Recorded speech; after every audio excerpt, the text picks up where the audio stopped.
नमस्कार, आप सभी का स्वागत मौसम खबर में। मैं हूं मुकुल शर्मा। मौसम खबर में आपको बताएंगे देश के किन हिस्सों में होगी बारिश, कहां चलेंगी तेज और गर्म हवाएं, साथ ही कैसी रहेगी तापमान की चाल। लेकिन आइए सबसे पहले नजर डाल लेते हैं सुर्खियों पर। कल दक्षिण कर्नाटक के भीतरी हिस्सों में कहीं कहीं काफी भारी बारिश का अनुमान, तो पूर्वोत्तर भारत के कई राज्यों में होगी जमकर बारिश।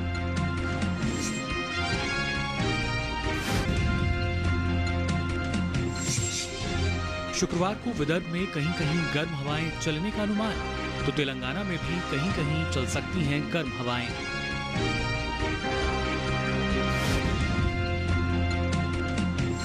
और पश्चिमी उत्तर प्रदेश के किसान भिंडी, लोबिया और कद्दू की फसल में करें हल्की सिंचाई।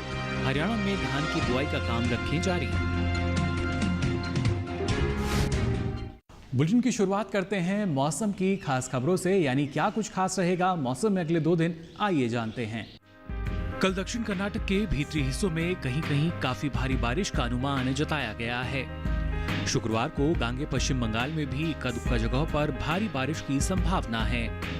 कल नागालैंड, मणिपुर, मिजोरम और त्रिपुरा में भी भारी बारिश की संभावना जताई गई है। शुक्रवार को असम और मेघालय में कहीं कहीं भारी बारिश का अनुमान बना हुआ है।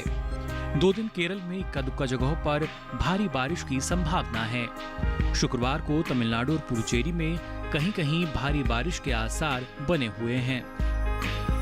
कल अंडमान और निकोबार द्वीप समूह में भी कहीं कहीं भारी बारिश हो सकती है। कल पश्चिमी, मध्य, उत्तर पूर्वी और दक्षिण पश्चिमी अरब सागर में तेज हवाएं चलने का अंदेशा है। इन हवाओं की रफ्तार 40 से 50 किलोमीटर प्रति घंटे की रह सकती है। फिलहाल मछुआरों को इन इलाकों में ना जाने की सलाह जारी की गई है। शुक्रवार को विदर्भ में कहीं कहीं गर्म हवाएं भी चल सकती हैं। साथ ही तेलंगाना में भी कल कहीं कहीं गर्म हवाएं चलने का अनुमान है। और आइए अब बुलेटिन में आपको बताते हैं देश के अलग अलग हिस्सों की अगर बात की जाए, कौन से ऐसे हिस्से हैं जहां पर बारिश की संभावना बनी हुई है और कहां पर मौसम साफ बना रहेगा, जान लेते हैं इस रिपोर्ट में। जम्मू कश्मीर और लद्दाख में कहीं कहीं बारिश दर्ज की गई। हिमाचल प्रदेश और उत्तराखंड में भी इक्का दुक्का जगहों पर बारिश हुई। वहीं पूर्वी राजस्थान में इक्का दुक्का जगहों पर बरसात हुई। साथ ही हरियाणा और उत्तर प्रदेश में भी कहीं कहीं बादल बरसे। मध्य प्रदेश में भी इक्का दुक्का जगहों पर बारिश हुई। वहीं गांगे पश्चिम बंगाल में भी कहीं कहीं भारी बारिश दर्ज की गई। साथ ही नागालैंड, मणिपुर, मिजोरम और त्रिपुरा में भी कहीं कहीं भारी बरसात हुई। असम और मेघालय में कहीं कहीं बारिश दर्ज की गई। अरुणाचल प्रदेश में भी कई जगह बारिश हुई। वहीं दक्षिण कर्नाटक के भीतरी हिस्सों में भी बारिश दर्ज की गई। इसके अलावा तमिलनाडु और पुडुचेरी में इक्का दुक्का जगह बारिश दर्ज हुई। तेज हवाओं की बात करें तो उत्तराखंड में कहीं कहीं तेज हवाएं चलीं। साथ ही ओडिशा, बिहार और झारखंड में भी इक्का दुक्का जगह तेज हवाएं चलीं। वहीं पूर्वी और पश्चिमी राजस्थान में कहीं कहीं गर्म हवाएं चलीं। हरियाणा और दिल्ली समेत उत्तर प्रदेश में इक्का दुक्का जगहों पर यहां भी गर्म हवाएं चलीं। इसके अलावा मध्य प्रदेश और विदर्भ में भी कहीं कहीं गर्म हवाएं चलीं। मौसम खबर में आगे बढ़ते हैं और आपको बताते हैं पिछले 24 घंटों के दौरान देश के किन हिस्सों में बारिश दर्ज की गई और कहां पर हवाएं चलीं। जम्मू कश्मीर और लद्दाख में कहीं कहीं बारिश दर्ज की गई। हिमाचल प्रदेश और उत्तराखंड में भी इक्का दुक्का जगहों पर बारिश हुई। वहीं पूर्वी राजस्थान में इक्का दुक्का जगहों पर बरसात हुई। साथ ही हरियाणा और उत्तर प्रदेश में भी कहीं कहीं बादल बरसे। मध्य प्रदेश में भी इक्का दुक्का जगहों पर बारिश हुई। वहीं गांगे पश्चिम बंगाल में भी कहीं कहीं भारी बारिश दर्ज की गई। साथ ही नागालैंड, मणिपुर, मिजोरम और त्रिपुरा में भी कहीं कहीं भारी बरसात हुई। असम और मेघालय में कहीं कहीं बारिश दर्ज की गई। अरुणाचल प्रदेश में भी कई जगह बारिश हुई। वहीं दक्षिण कर्नाटक के भीतरी हिस्सों में भी बारिश दर्ज की गई। इसके अलावा तमिलनाडु और पुडुचेरी में इक्का दुक्का जगह बारिश दर्ज हुई। तेज हवाओं की बात करें तो उत्तराखंड में कहीं कहीं तेज हवाएं चलीं। साथ ही ओडिशा, बिहार और झारखंड में भी इक्का दुक्का जगह तेज हवाएं चलीं। वहीं पूर्वी और पश्चिमी राजस्थान में कहीं कहीं गर्म हवाएं चलीं। हरियाणा और दिल्ली समेत उत्तर प्रदेश में इक्का दुक्का जगहों पर यहां भी गर्म हवाएं चलीं। इसके अलावा मध्य प्रदेश और विदर्भ में भी कहीं कहीं गर्म हवाएं चलीं। और आइए बुलेटिन में आगे बढ़ते हैं, बात करते हैं तापमान की। सबसे पहले अधिकतम तापमान की अगर बात की जाए, क्या स्थिति इसकी दर्ज की गई है, ये आपको बता देते हैं। पश्चिमी राजस्थान में कुछ जगह अधिकतम तापमान सामान्य के मुकाबले 5 डिग्री सेल्सियस अधिक दर्ज किया गया।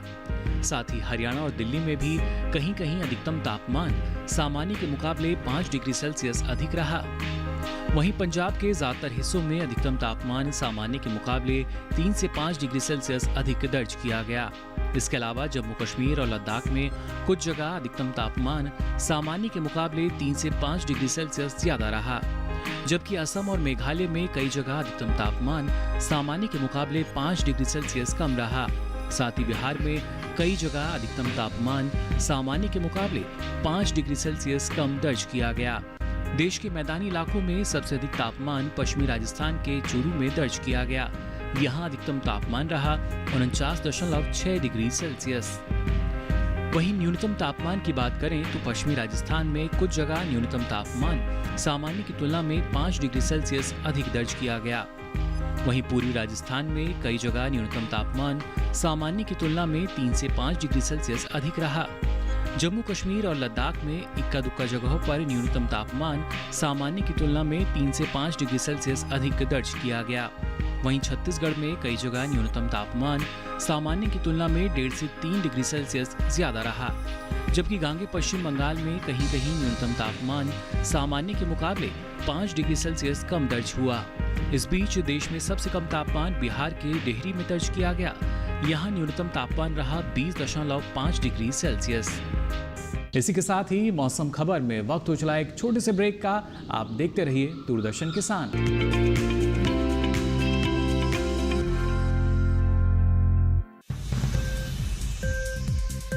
उपज के भाव ताव, आवक का हाल चाल, आयात निर्यात पर पैनी नजर, जानकारों की सटीक सलाह, सिर्फ मंडी खबर में सोमवार से शनिवार सुबह 8:05 पर।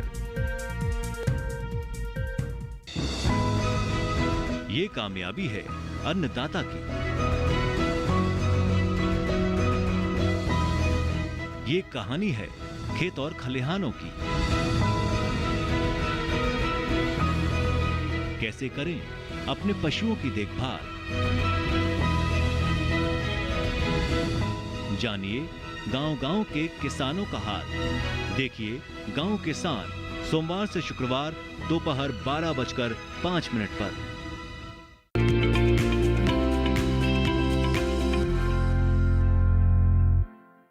ब्रेक के बाद आप सभी का एक बार फिर स्वागत मौसम खबर में। अब चलिए बात करते हैं इस मौसम में। जैसे कि आपने जाना देश के कौन से ऐसे हिस्से हैं जहां बारिश होगी और कहां मौसम साफ रहेगा, और इस बढ़ते हुए तापमान में आपको किन बातों का ख्याल रखना होगा, क्या सावधानी अपनानी होगी कृषि कार्य करते वक्त। आइए इसके लिए नजर डाल लेते हैं हमारी इस खास रिपोर्ट पर।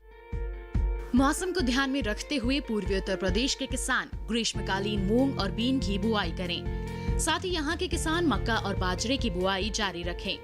अभी के समय पूर्वी उत्तर प्रदेश में टमाटर, बैंगन और कद्दू वर्गीय सब्जियों की बुआई की जा सकती है। इसके साथ ही यहाँ के किसान खाली खेत में गहरी जुताई का काम कर लें। वहीं पश्चिमी उत्तर प्रदेश के किसान धान की नर्सरी के लिए खेत तैयार कर लें। साथ ही साथ यहाँ के किसान उन्नत किस्मों के बीज और उर्वरक की व्यवस्था कर लें। पश्चिमी उत्तर प्रदेश के किसान ग्रीष्मकालीन हरी खाद के रूप में मूंग और ग्वार की फसल की बुआई जारी रखें। साथ ही बढ़ते तापमान को देखते हुए पश्चिमी उत्तर प्रदेश के किसान भिंडी, लोबिया और कद्दू की फसलों में हल्की सिंचाई करें। वहीं हरियाणा के किसान धान की बुआई का काम जारी रखें। इसके साथ ही यहाँ के किसान कपास की बुआई का काम भी जल्द से जल्द पूरा कर लें। हरियाणा के किसान प्याज की कटाई कर लें। वहीं पंजाब के किसान कपास की बुआई पूरी कर लें। इसके अलावा पंजाब के किसान धान की बुआई भी जारी रखें।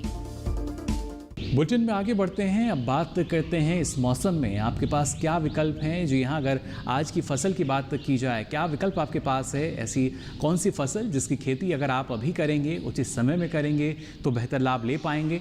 कौन सी ये फसल है, आइए देख लेते हैं इस रिपोर्ट में। किसान इस समय फूल गोभी की मध्यम पछेती किस्मों की बुआई कर सकते हैं। गोभी की पौषजा और पूसा शक्ति आदि किस्मों की बुआई इस समय की जा सकती है। बुआई से पहले खेत को अच्छी तरह जोतकर समतल जरूर कर लें। बुआई करते समय पंक्ति से पंक्ति की दूरी और पौध से पौध की दूरी भी 45 सेंटीमीटर रखें। 1 हेक्टेयर के लिए 400 से 500 ग्राम बीज काफी रहेंगे। फसल को रोग से बचाने के लिए बिजाई से पहले बीजों का इलाज जरूर कर लें। इसके लिए थीरम दवा का इस्तेमाल कर सकते हैं। इस दवा की 2 ग्राम मात्रा में 1 किलो बीज को उपचारित कर सकते हैं। बुआई से पहले बीजों का इलाज कर लेने से मिट्टी और बीज जनित रोगों से बचाव होता है। फूल गोभी को अधिक खाद और उर्वरक की जरूरत होती है। जब पौध 4 से 6 हफ्ते की हो जाए तो उनकी रोपाई कर लें। रोपाई के तुरंत बाद और फिर 7 से 10 दिन के अंतराल पर सिंचाई करें। इसके अलावा खरपतवार पर काबू के लिए महीने में 2 बार निराई जरूर करें। ऐसा करने से फसल अच्छी होगी। फसल को सूंडी और हीरक पतंगा से बचाने के लिए स्पाइनोसैट दवा की 2 मिलीलीटर यानी 2 छोटे चम्मच मात्रा को 10 लीटर पानी में मिलाकर छिड़काव करें। इसके अलावा रस चूसने वाले कीटों की रोकथाम के लिए थायामेथिक्सास की 2 ग्राम मात्रा यानी 1 छोटा चम्मच को 10 लीटर पानी में मिलाकर छिड़काव करें। ध्यान रखें कि जहां कीटों का अधिक प्रकोप हो सिर्फ वहीं दवा का छिड़काव करें। इससे लागत में भी कमी आएगी और पर्यावरण और सेहत को भी नुकसान कम होगा। इन दवाओं का छिड़काव 10 से 15 दिन के अंतराल पर करें। मौसम खबर में आगे बढ़ते हैं और आपको बताते हैं मौसम के लिहाज से अलग अलग क्षेत्रों में आपको किन किन बातों का ख्याल रखना होगा। उत्तरी कर्नाटक के भीतरी हिस्सों में ज्वार और चने की बुआई के लिए खेत तैयार करें। विदर्भ में पकी हुई ग्रीष्मकालीन मूंगफली की कटाई पूरी कर लें। विदर्भ के किसान पकी तिल और मूंग की कटाई कर लें। कटी हुई फसलों को सुरक्षित स्थान पर रखें। गर्मी को देखते हुए सब्जियों और बागों में हल्की सिंचाई करें। इसी के साथ ही मौसम खबर में वक्त हो चला एक और छोटे से ब्रेक का। कहीं मत जाइए, देखते रहिए दूरदर्शन किसान।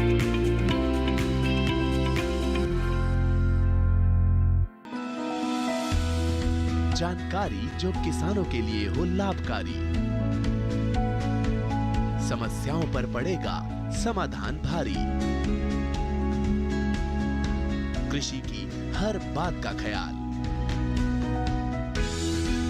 कब कैसे की जाए बेहतर देखभाल।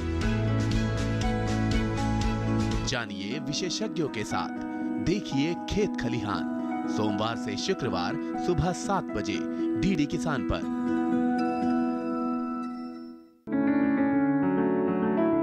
महका महका घर आंगन, हरियाली से खिलेगा तन मन।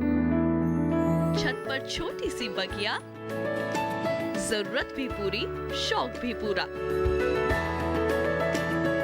देखिए छत पर बागवानी, शनिवार सुबह 9 बजे।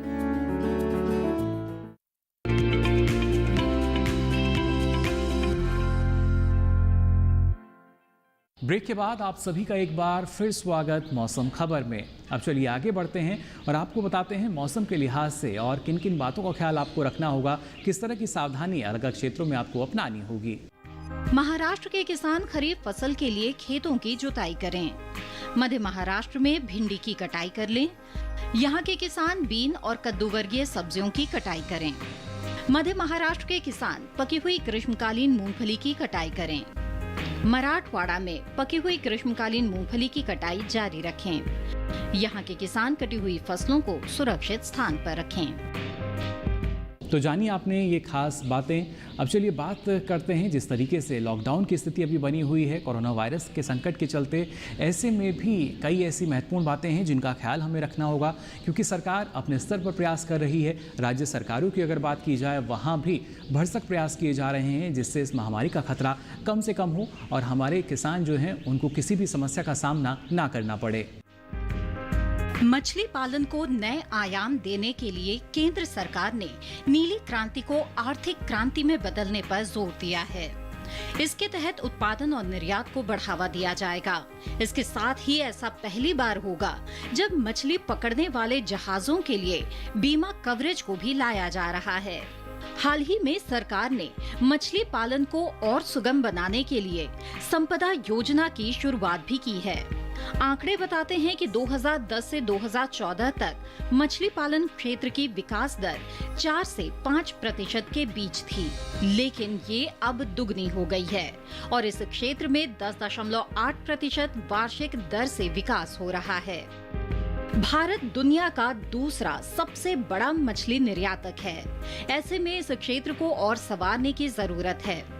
हमारे देश में मत्स्य पालन क्षेत्र में 22 लाख हेक्टेयर तालाब, 31 लाख हेक्टेयर जलाशय, लगभग 8,000 किलोमीटर समुद्री तट और 11.19 लाख हेक्टेयर खारे पानी का उत्पादन है। मछली उत्पादन का औसत वार्षिक विकास दर 7.53% है। इन संभावनाओं को देखते हुए सरकार ने अगले 5 साल के लिए 20,000 करोड़ के निवेश के साथ मछली उत्पादन को 2024-25 तक 220 लाख मीट्रिक टन तक बढ़ाने का लक्ष्य रखा है। और आइए बुलेटिन के आखिर में नजर डाल लेते हैं मौसम की खास खबरों पर। अगले 2 दिन क्या कुछ खास रहेगा मौसम में, आइए जानते हैं।